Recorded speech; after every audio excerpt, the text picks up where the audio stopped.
Olá, meus queridos, sejam bem-vindos a mais um semestre aí. Vamos começar agora esse semestre agora com história. E então, que depois desse super intensivo que tivemos, depois do nosso primeiro semestre, vamos continuar nossos estudos históricos, de onde paramos. Então, a gente tinha visto ali toda a queda da Idade Média, todo o sistema medieval, e agora, já com a queda da Idade Média, com a queda de Constantinopla e o fim da Guerra dos 100 Anos, vamos ter os nossos tempos modernos, né, a Idade Moderna, que não é atual, lembrar que estamos na Idade Contemporânea. Então, a Idade Moderna vai ali da queda de Constantinopla até a Revolução Francesa. Lembrar também que não é necessário saber isso bonitinho, mas é muito interessante para nos contextualizar, para que a gente se entenda o contexto por volta de todo o sistema histórico que vamos estudar. E hoje a gente vai ver, então, a transição política da Idade Medieval para a Idade Moderna, que vai ser conhecida como Antigo Regime, ou em francês, Ancien Régime. Né? Então, vai ser já um governo muito mais centralizado, como a gente viu que era, né, a característica principal da época medieval, do feudalismo, vai ser aquela grande descentralização, que agora a gente vai começar a recentralizar tudo. Só que o pessoal já não estava acostumado com esse sistema, então vão surgir novas formas, novas adaptações, e é isso que vamos estudar hoje. Perfeito?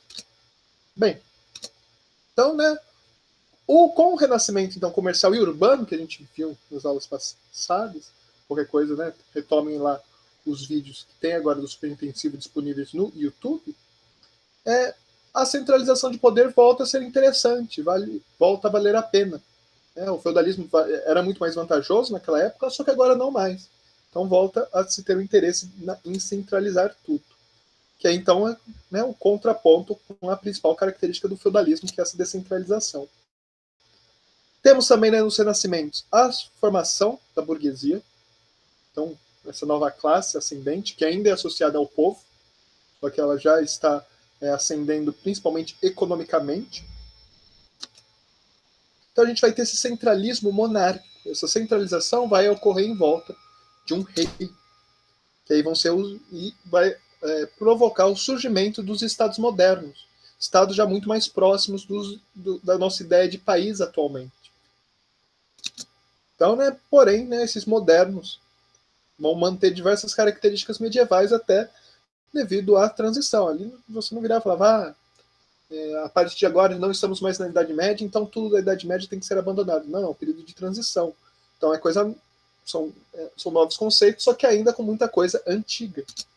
Então por isso também é Antigo Regime.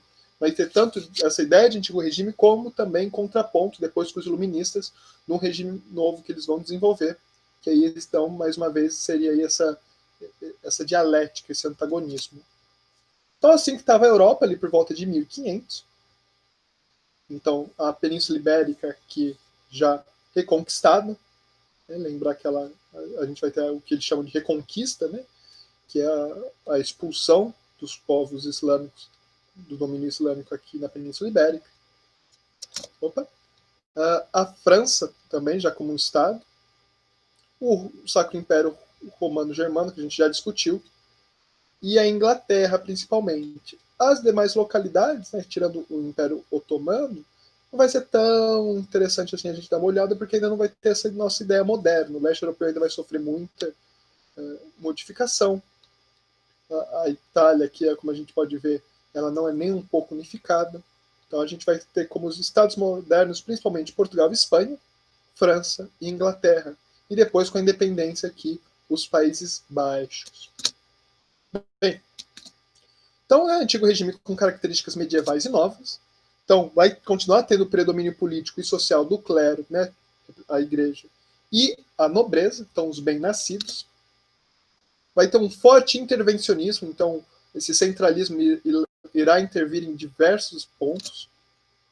A aliança entre o monarca e a igreja vai continuar, a igreja ainda vai dar aquele apoio para que o monarca se estabeleça, para que ele seja o centro do poder. Então, né, só que com essa administração centralizada, vai exigir que a arrecadação de impostos seja maior. E olha que problema que a gente vai ter. Então a gente vai ter aumento dos impostos. Tudo bem, né? Faz parte aí. Só que os privilégios aos nobres e clérigos continuam. Então eles não vão cobrar mais impostos dos nobres, muito menos da igreja. Então quem sobra para pagar a conta? O povo. Então, né, isso vai ser até uma das discussões que depois culminam na Revolução Francesa. Bem, e aí o que a gente está falando, Estado moderno, o que é esse Estado moderno muito mais próximo do atual? Bem, a gente conhece o Estado feudal, então agora a gente vai expor alguns, como que era o modelo desse Estado moderno. Então, território bem definido, as fronteiras bem desenhadas ali, sabe qual é o domínio de cada né, Estado. O surgimento de uma moeda nacional, aí está nascendo o capitalismo, o comércio volta a florescer, então a gente vai ter a moeda que vale em todo o território, não apenas em uma outra cidade. Um idioma comum, inclusive em diversos momentos serão utilizada a força bruta para impor esse idioma comum, porque você vai ter regiões que vão ter dialetos ou até outros idiomas, e né, através da força se unifica, né, esta parte. Lembrar, né, uma citação do Churchill, que um Estado nada mais é do que uma língua com um exército. E a centralização política, então, né, toda a política em torno ali de um centro que vai ser o monarca. Vai também ter uma alta burocracia estatal. Nesse ponto ainda o capitalismo nascente, ainda não há ideias de iniciativas privadas nem nada. Então é tudo do Estado. E a organização do Exército Nacional também, ali na parte da força bruta, a parte da defesa externa e interna também. E os primeiros estados modernos, então, vão ser, né, que a gente já falou, a França, a Inglaterra e a Escócia, Portugal, Espanha e os Países Baixos, que é aquela região ali, né, que atualmente é a Holanda, Bélgica e Luxemburgo, os países que estão abaixo do nível do mar. É uma discussão que teremos mais para frente, até mesmo em geografia. E aí, o que surge nesse novo Estado moderno, na centralização do poder, é esse regime absolutista. Então, né, poder agora unificado dos monarcas, né, que vai, então, o controle de todas as possessões, né, uma administração, então, mais rígida. E essa supercentralização, então, vai tornar o monarca com poder absoluto sobre as suas posses. Então, né, poder ilimitado, incontestável e inquestionável. Vai ser essencial, então, para a formação desses estados nacionais. Né, toda essa força, todo esse centralismo do rei. Bem, a gente vai ter também explicação. Né, a gente ainda já tem algum descolamento de pensamentos da igreja, porém a igreja ainda exerce a sua influência. Então a gente vai ter muito a explicação divina para justificar o poder dos reis, não apenas o apoio da igreja. Então o rei era ungido então por Deus para tal função. A aliança, então, igreja e Estado, que a gente já discutiu também, que era uma prática comum na Idade Média. E com a realeza inalcançável, então a disputa pelo poder vai se dar então pelos nobres, que já estavam no poder, e a burguesia que tentava subir. Então eles, né, essas duas classes irão entrar em diversos confrontos. E aí, como que o monarca vai tentar encontrar um ponto de equilíbrio? A nobreza vai continuar com diversos privilégios, enquanto que a burguesia vai ficar então com um forte protecionismo sobre seus negócios. O Estado então vai proteger os negócios da burguesia. Então aqui, né, um quadro da corte e sempre a figura central do monarca, né? Então o rei aí sempre ao centro com esse simbolismo. Bem, então vamos ver um pouquinho de alguns teóricos que vão tentar justificar o absolutismo. Então a gente vai ter diversos pensadores que vão analisar essa nova forma de Estado e de governo e tentando entender e justificar. Primeiro a gente vai ter aí, né, na imagem, o Maquiavel, né, que vai ser na Florença, ali na Itália, uma área, né, muito forte no Renascimento, com a sua obra O Príncipe, né, o Príncipe de Maquiavel, onde ele vai justificar, né, alguns pontos que ele vai justificar. Um Estado forte e soberano, os interesses do Estado acima dos morais. O soberano devia ser amado e temido ao mesmo tempo. Então, essa relação de poder, mais uma vez. Tem essa citação muito forte, ó, fazer o bem, se possível, e o mal sempre que necessário. Então, né, voltando até um pouco aí, esse amado e temido. E a principal prioridade do soberano era, então, manter o seu poder. Né? Então, ali também como representação já do soberano, como o próprio Estado. E vai ter essa máxima que a gente ouve muito, que é os fins justificariam os meios. Então Maquiavel, devido a essa obra, com esse teor de análise e tudo mais, mesmo que já muito distante das nossas concepções atuais, ele vai ser considerado, então, o precursor da ciência política. O outro teórico que vamos ter é o Bossuet, né? Então, francês. Ele vai ser bispo, então aí contato aí com o pensamento da igreja. Vai tentar relacionar o absolutismo com as sagradas escrituras, então procurar justificativas nas escrituras sagradas para o absolutismo. Então, né, a justificação do poder real através do divino. Então, o poder do rei emanaria diretamente de Deus, então o rei como representante de Deus na Terra. Desobedecer o rei era desobedecer Deus, então aí também essa relação de poder, né, mais uma vez sendo estabelecida, que aí o pessoal, além de temer a Deus, teria que temer ao rei, né, porque, né, desobedecer um era desobedecer o outro. A crueldade de um rei teria origem única no pecado do seu povo. Então, aqui ele livra os monarcas ruins do julgamento. Se um monarca é ruim, é malvado, é opressor, é culpa do povo que anda pecando, e isso nada mais é do que castigo divino. E, né, por último, a gente vai ter o Hobbes, né, em inglês, né, vai escrever o Leviatã, que seria um monstro mitológico que dominava o caos. E aí quem vai ser o Leviatã vai ser o Estado. Esse Estado novo vai ser esse monstro, só que domina o caos. Né? Vai ter, então, meio que esses prós e contras. Então, ele comenta que a necessidade do poder absoluto vem, então, para controlar a incivilidade do homem. Então, né, esse poder militar e religioso, então dominar, então o monarca vai deter esses dois. Não vai ser o máximo religioso, porque a gente ainda vai ter a figura central do Papa, mas ali, né, no seu estado e tudo mais, quem domina a religião é o rei. Temos essa frase também muito famosa: o homem é o lobo do próprio homem, que seria, né, que o homem é o inimigo do homem, o principal inimigo do homem.